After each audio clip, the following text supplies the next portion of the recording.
சுவானகா மக்களே, நம்மளாம் எதிர்பார்த்த மாதிரி பிக் பாஸ்க்கான இரண்டாவது ப்ரோமோ வந்திருக்கு. இந்த ப்ரோமோல பார்த்தீங்கன்னா வீட்டுக்குள்ள ஹோட்டல் டாஸ்க்கை கொடுத்துட்டாங்க. ஆக்சுவலாக லைவ்லையுமே எல்லாம் ஸ்டார்ட் பண்ண ஆரம்பிச்சிட்டாங்க. இந்த ஹோட்டல் டாஸ்க்கை பொறுத்தவரை கொஞ்சம் டிஃப்ரெண்டாக பண்ணியிருக்காங்க. ஏன்னா இதுக்கு முன்னாடி தமிழ் பிக் பாஸ்ல இப்படி கிடையாது. உங்களுக்கே தெரியும், இதுக்கு முன்னாடி தமிழ் பிக் பாஸ்ல இந்த மாதிரி கிடையவே கிடையாது. இதுக்கு முன்னாடி தமிழ் பிக் பாஸ்ல எப்படி இருக்குன்னா, ஹோட்டல் டாஸ்க்னா வீட்டுக்குள்ள உள்ளவங்களே ரெண்டு டீமா பிரிச்சு விட்டு ஒருத்தவங்க அந்த ஹோட்டலை மேனேஜ் பண்றதாகவும், ஒருத்தவங்க ஒரு டீம் வந்து அப்படி கெஸ்டா உள்ள தங்கி அட்டுழி எல்லாம் பண்ணிட்டு இருப்பாங்க. கண்டிப்பா பார்த்திருப்பீங்க.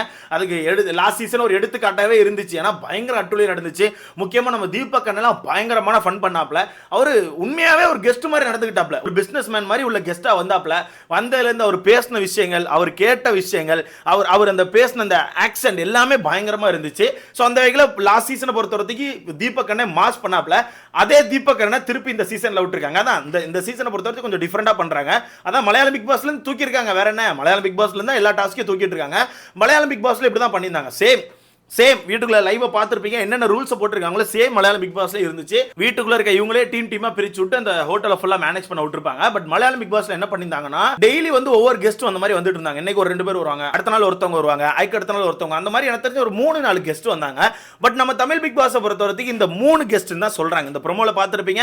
மொத்தமே 3 பேர் தான் வீட்டுக்குள்ள போயிருக்காங்க. ஒன்னு நம்ம தீபக் அவர்கள், இன்னொன்னு மஞ்சரி அவர்கள், இன்னொன்னு பிரியங்கா அவர்கள். இந்த 3 பேர் தான் போயிருக்காங்க. இந்த 3 பேர் தான் 3 நாட்கள் இந்த வீட்டுக்குள்ள இருக்க போதா சொல்லிட்டு இருக்காங்க. அப்படி இந்த 3 பேர் இந்த வீட்டுக்குள்ள 3 நாள் இருந்தா எனக்கு தெரிஞ்சு கொஞ்சம் போர் அடிக்கும்னு நினைக்கிறேன். சரி ப்ரோ, இவங்க போனதுனால இந்த ஆட்டம் ஏதாவது மாறுமா ப்ரோ? அது மட்டும் இல்லாம பிரியங்கா ஏதோ சொல்றாங்களா ப்ரோ, என்ன கதை ப்ரோன்னு சொல்லிட்டு யோசிப்பீங்க. எஸ், இதை நம்ம தீபக் அண்ணன் கூட வீடியோ போட்டு போயிருக்காங்க. இவங்களை வந்து ஒரு இதோட தான் உள்ள அனுப்பியிருக்காங்க ப்ரோ. ஏன்னா இந்த சீசன் எனக்கான பேர் வந்து ஃபுல்லாக கிழிஞ்சு போச்சு. ஓகேவா, சீசன் எனக்கான பேர் வந்து கிழிஞ்சு ஃபுல்லாக நாரிட்டு வேற இந்த விஜே பாரு மாதிரி ஆட்களை வீட்டுக்குள்ள வச்ச பிறகு பின்ன அப்படி தான் இருக்கும். எல்லாத்துக்குமே சண்டையை போட்டுக்கிட்டு எல்லா டாஸ்க்கையும் அழிச்சிடணும் அப்படிங்கிறதுல சுத்திட்டு இருக்காங்க. எனக்கு தெரிஞ்சு இந்த டாஸ்க்கையும் அழிச்சிருவாங்க. நான் ஓப்பனாக சொல்கிறேன், இந்த டாஸ்க்கையும் அழிச்சிருவாங்க, குப்பையாக்கிடுவாங்க. ஏன்னா ஒரு குப்பை இன்னொரு இடத்த குப்பையாக தான் ஆக்கும். அந்த வகையில் எனக்கு தெரிஞ்சு இவங்க குப்பையாக்க போகிறாங்க. ஸோ இவங்களை எதுக்கு இந்த 3 பேரை உள்ள அனுப்புகிறாங்கன்னா, இந்த சீசனுக்கான பேரை காப்பாற்றுறதுக்கு இந்த வாரம் இந்த வீட்டை கொஞ்சம் ஃபன்னாகவும் ரொம்ப ஸ்ட்ரிக்டாகவும் கொண்டு போன யோசிக்கிறாங்க. அதுக்கு தான் பிரியங்காவை உள்ளே இறக்கியிருக்காங்க. பிரியங்காவை பொறுத்தவரைக்கும் உங்களுக்கே தெரியும், பெருசாக சண்டைலாம் போட மாட்டாங்க. சண்டை வந்தால் கண்டிப்பாக சண்டை போடுவாங்க. மற்றபடி அவங்க ஒரு ஃபன்னான கேரக்டர் தான். எல்லார்ட்டையும் ஜாலியாக பேசிக்கிட்டு, எல்லாரையும் கலாய்ச்சிக்கிட்டு, எல்லாரையும் கூட்டமாக வச்சு ஒரு மாதிரி ஃபன் பண்ணிட்டு இருப்பாங்க. அதுக்கு பிரியங்கா. மஞ்சரியை பொறுத்தவரைக்கும் கொஞ்சம் கரெக்டாக பேசுறதுக்கு, கரெக்டான விஷயங்களை எடுத்து சொல்றதுக்கு, வீட்டுக்குள்ள யாராச்சும் தப்பாக நடந்துக்கிட்டாலோ, இல்லை தப்பான வார்த்தைகளை விட்டுட்டாலோ, இல்லை தேவையில்லாமல் ஒரு சண்டை வந்தாலோ அதில் போய் டக்குன்னு இப்படி பண்ணக்கூடாது, இந்த மாதிரி விஷயங்கள் இப்படி சொல்லி பேசுறதுக்காக மஞ்சரி இறக்கியிருக்காங்க. தீபக் அண்ணனை பொறுத்தவரைக்கும் அவர்கிட்ட ஃபன் கேரக்டரும் இருக்கு, ஒரு ஸ்ட்ரிக்டான கேரக்டரும் இருக்கு. அண்ட் இந்த டாஸ்க்கு ஒரு ஏத்தாள் தீபக் அண்ணன் தான். ஓகேவா, அதனால இந்த 3 பேருமே கரெக்டாக இறக்கியிருக்காங்க.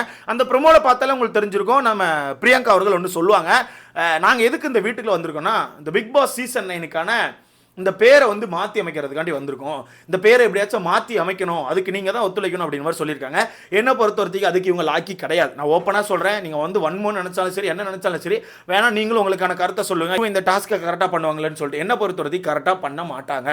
ஏன்னா இந்த வீட்டுக்குள்ளே இருக்க எல்லாருக்குமே பயங்கரமான தலகணம் இருக்குது. அவங்க தான் கரெக்டு, அவங்க மட்டும் தான் கரெக்டு. மற்றபடி எவன் என்ன சொன்னாலும் சரி, அது பிக் பாஸாகவே இருந்தாலும் சரி, இல்லை விஜேஸாக இருந்தாலும் சரி, அது கேப்டனாக இருந்தாலும் சரி, மக்களாக இருந்தாலும் சரி, யார் என்ன சொன்னாலும் நான் பண்ணுறதான் கரெக்ட் அப்படின்ற மாதிரி ஸ்டாண்டில் சுற்றிட்டு இருக்காங்க. ஸோ இந்த டாஸ்க்கை அழிச்சிருவாங்க.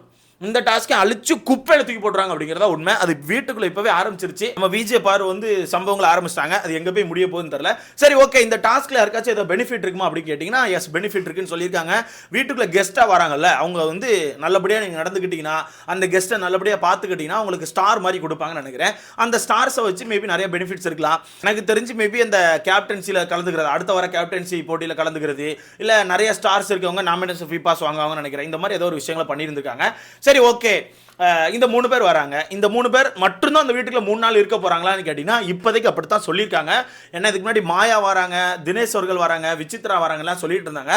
பட் மாயா வந்து டிக்ளைன் பண்ணிட்டாங்களா, நான் வரல அப்படின்னு சொல்லிட்டாங்களா. ஏன் ப்ரோ அப்படின்னு கேட்டீங்கன்னா, உங்களுக்கே தெரியும் ப்ரோ, இந்த வீட்டுக்குள்ள இருக்க யாருக்குமே எதுவுமே புரியாது, தெரியாது, வராது. ஓகேவா, அப்படி இருக்கும்போது மாயா வீட்டுக்குள்ள போயிட்டு ஏதாவது ஒன்று சொல்ல, தண்ணி போல ஏதாவது பேச, மாயா வந்து கண்டிப்பாக வெடிச்சிருவாங்க அந்த இடத்துல. ஸோ ஒரு சைடு பார்க்கும்போது மாயாவுக்கு கண்டிப்பாக கெட்ட பேர் வரும். ஓகேவா, அது உங்களுக்கே தெரியும், எல்லாம் நடக்கிற ஒரு விஷயம் தான். அப்படி இருக்கனால மாயா மாயா என்ன பண்ணிட்டாங்கன்னா, நான் வரலப்பா, நான் வெளியே இருந்துக்கிறேன், என் பேரை நான் அப்படியே காப்பாத்திக்கிறேன்னு சொல்லிட்டு மாயா பேக் அடிச்சிட்டாங்க போல. விசித்ரா வரதா சொல்லியிருந்தாங்க. மேபி இன்னைக்கு போறதுக்கான வாய்ப்புகள் இருக்குது, வெயிட் பண்ணி பார்க்கலாம். அதான் இன்னைக்கான ஷூட்ல போறதுக்கான வாய்ப்பு இருக்கு, வெயிட் பண்ணி தான் பார்க்கலாம். பட் இப்போதைக்கு இந்த 3 பேர் தான் சொல்லியிருக்காங்க. இதை தாண்டி யாரோ ஒரு டைட்டில் வின்னர் வர்றதுக்கான வாய்ப்பு இருக்குன்னு சொல்றாங்க. அது எப்படி இருக்க போகுதுன்னு தெரியல. ஏன்னா மலையாளம் பிக் பாஸ்ல டைட்டில் வின்னர்ஸ்லாம் உள்ள வந்தாங்க. ஓகேவா, டைட்டில் வின்னர்ஸ் உள்ள வந்தாங்க, ரன்னர் அப் வந்தவங்க வந்தாங்க, first runner up, second runner up, இந்த மாதிரி உள்ளவங்க வந்தாங்க. நல்லா கண்டென்ட் கொடுக்குறவங்க, இந்த மாதிரி ஆட்களை தான் தூக்கி உள்ள போட்டாங்க. அப்படி இருக்கும்போது எனக்கு தெரிஞ்சு கண்டிப்பா தமிழ் பிக் பாஸ்ல சின்ன மாறுதல் வரும்னு சொல்லி நினைக்கிறேன். மாத்தினாங்கன்னா நல்லா இருக்கும். பட் இந்த ஹோட்டல் டாஸ்க்கை பொறுத்தவரை நிறைய விஷயங்களை புதுசாக செஞ்சிருக்காங்க. இல்லையோ ஸ்டேஜ் மாதிரி போட்டிருக்காங்க, அந்த ஸ்டேஜில் டான்ஸ் ஆடணும்னு நினைக்கிறேன். அண்ட் அது மட்டும் இல்லாமல் உள்ள வர்ற கெஸ்ட்டை வந்து நல்லா ஃபன்னாக வச்சுக்கணுமா, என்டர்டைன்மெண்ட் பண்ணணுமா, நிறைய விஷயங்களை பண்ணி வச்சிருக்காங்க. ஸோ இங்கே நிறைய வன்மங்களும் வெடிக்க வாய்ப்பு இருக்குது. அண்ட் இவங்க நினைச்சா நல்லபடியாக பண்ணலாம், இவங்க நினைச்சா நல்லபடியாக ஃபன்னாக பண்ணலாம். அப்படி பண்ணால் கண்டிப்பாக இந்த சீசனுக்கான பேர் மாறும். பட் இந்த சீசனுக்குள்ள வந்திருக்க யாருமே அவங்களுக்கான பேரை மாற்றணும், இந்த சீசனுக்கான பேரை மாற்றணும்லாம் வரல. ஏதோ வரோம், நம்ம இஷ்டத்துக்கு ஏதோ ஒன்று பண்ணுவோம், இந்த சீசன் அழிச்சிட்டு போகணும்னு சொல்லி தான் வந்திருக்காங்க. ஸோ எனக்கு தெரிஞ்சு அழிக்க தான் செய்வாங்க நான் நினைக்கிறேன். ஸோ வெயிட் பண்ணி பார்க்கலாம். நீங்கள் சொல்லுங்கள். இப்போ மஞ்சரி அவர்கள் வந்திருக்காங்க, மஞ்சரி அவர்களுக்கான கண்டென்ட் எப்படி இருக்கும் நீங்கள் நினைக்கிறீங்க? என்கிட்ட கேட்டிங்கன்னா மஞ்சரிக்கான கண்டென்ட் ரொம்ப ஸ்ட்ரிக்டாக இருக்கும், ரொம்ப ஸ்ட்ரிக்டாக பேசுகிற விஷயங்கள்லேருந்து எல்லாத்துலேயுமே ரொம்ப ஸ்ட்ரிக்டாக பிடிப்பாங்க. மேபி எனக்கு தெரிஞ்சு தமிழில் பேசணும், அந்த மாதிரி ஏதாவது ஸ்ட்ரிக்டாக பிடிக்க வாய்ப்பு இருக்குது. இல்லை இங்கிலீஷில் பேசணும்னு சொல்லி ஸ்ட்ரிக்டாக பிடிப்பாங்க. அந்த மாதிரி விஷயங்கள ரொம்ப இதாக இருப்பாங்க. நீட்னஸ் பார்ப்பாங்க, ரொம்ப நீட்டாக இருக்கணும், ரொம்ப அப்படி இருக்கணும் அப்படி இருக்கணும்னு சொல்லி நீட்னஸ் கண்டிப்பாக பார்ப்பாங்க. பிரியங்காவை பொறுத்த வரைக்கும் ஃபன்னு, ஏன்னா ப்ரொமோலே பார்த்துருப்பீங்க, ஒரு ஃபன்னு கிளம்பிட்டு அங்கேயே ஒரு மாதிரி ஜாலியாக ஒரு சிரித்து அந்த ஒரு ஃபன் மாடலாம் கொண்டு வந்துட்டாங்க. ஸோ பிரியங்காவை பொறுத்த வரைக்கும் ஃபன் மோடு. எனக்கு தெரிஞ்சு தீபக் அண்ணன் தான் ஒரு மாதிரி ஸ்ட்ரிக்டாக பிடிப்பாங்க.